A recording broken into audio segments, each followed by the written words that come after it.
Olá, meus amigos e minhas amigas. No vídeo de hoje, nós vamos refletir um pouco sobre geopolítica e o impacto desse conflito Israel-Hamas, tanto para a questão palestina, quanto para as relações internacionais entre os países árabes, Estados Unidos, Israel, xiitas e sunitas. Bom, no dia 6 de outubro último, fez 50 anos da Guerra do Yom Kippur. Esse conflito impactante teve repercussões significativas na história do Oriente Médio e também na do mundo, incluindo na do Brasil, que viu seu sonho de milagre econômico ir pelos ares.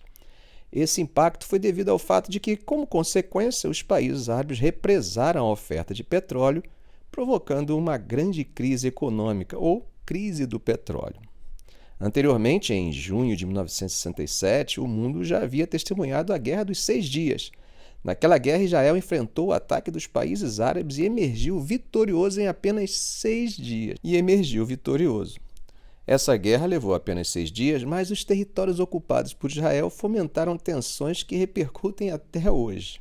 Um ponto crucial a ser destacado de 1967, da Guerra dos 6 Dias, é a conquista da Península do Sinai, que até então pertencia ao Egito. É claro que isso causou tensões, e o ataque durante a Guerra de Yom Kippur em 73 foi uma tentativa de recuperar esse território. Embora tenham conseguido entrar na península, as forças egípcias não conseguiram realizar ataques significativos ao território principal de Israel.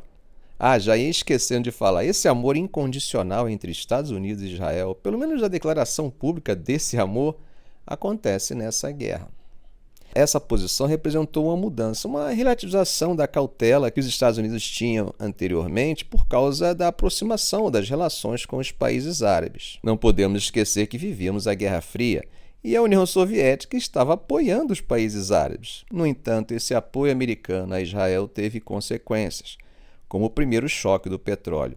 Em resposta ao alinhamento dos Estados Unidos com Israel, como eu disse anteriormente, os países árabes restringiram a oferta de petróleo, causando impactos econômicos globalmente e nos Estados Unidos, é claro. Além disso, essa guerra também influenciou a percepção internacional de Israel. A opinião pública mundial, que de alguma forma desde 1948 era pró-Israel, agora passa por mudanças e começa a sentir sentimentos positivos em relação à causa árabe. Yom Kippur também desempenhou um papel crucial na estratégia de troca de território por paz, particularmente em relação ao Egito. Mais tarde, o Egito receberia de volta a Península do Sinai em troca do reconhecimento do Estado de Israel. Esse reconhecimento abriu caminho para relações diplomáticas entre os dois países. É importante notar que o Egito era o maior país árabe, então seu reconhecimento enfraquecia qualquer coalizão árabe que pudesse ser formada contra Israel. Além disso, o choque do petróleo desencadeado por essa guerra teve um impacto significativo na região. A Arábia Saudita, um grande produtor de petróleo, acabou se beneficiando enormemente do aumento nos preços desse produto. Isso permitiu que o país promovesse uma ideologia sunita radical, em parte devido à sua ligação com o arabismo. Isso levou à gestação de grupos extremistas no Oriente Médio na década de 80, financiados pelos petrodólares sauditas. Agora, considerando o atual ataque do Hamas, temos algo de ineditismo. Pela primeira vez desde 1948, na chamada Guerra da Independência, houve uma invasão por terra no território principal de Israel.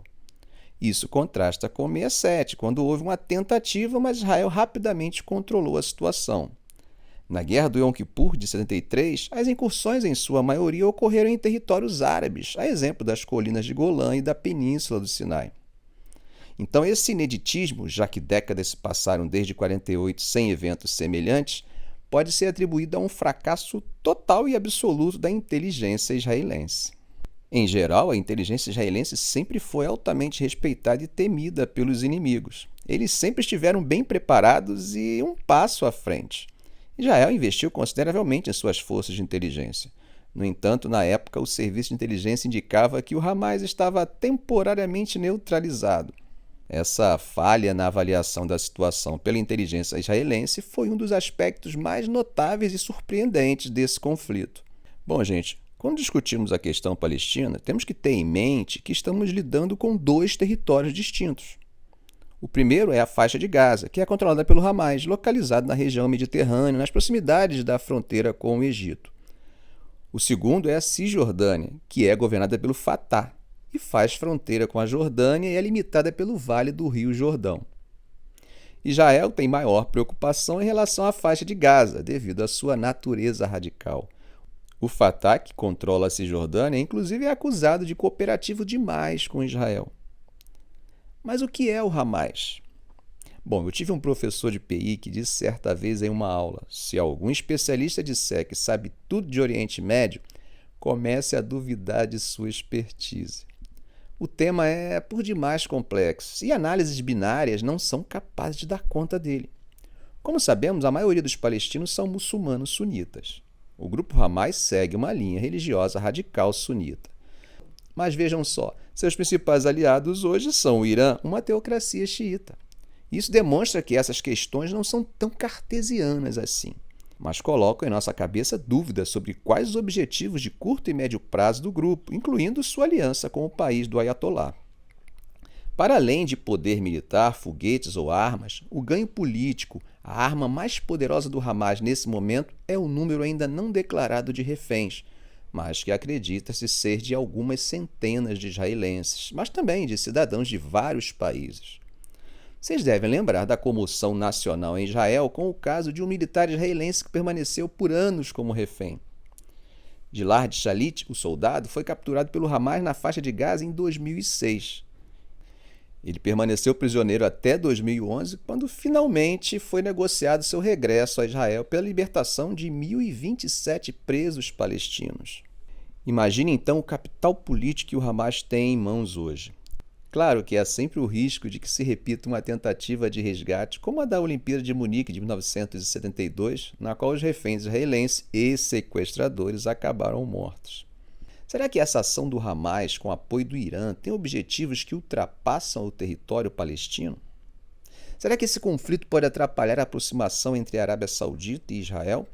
Essa tentativa de aproximação vem sendo costurada há algum tempo pelos Estados Unidos. Pode ser que essa cooperação, que viabilizou o ataque do Hamas a Israel, tenha interesse em evitar a aproximação entre a Arábia Saudita e Israel, uma vez que é bem óbvio que essa aproximação é contrária aos interesses iranianos. A situação da Arábia Saudita fica difícil, principalmente em uma situação de guerra entre Israel e Hamas. Para a Arábia Saudita, estabelecer relações com Israel em um momento como esse significaria tomar partido e deixar claro que está ao lado de Israel.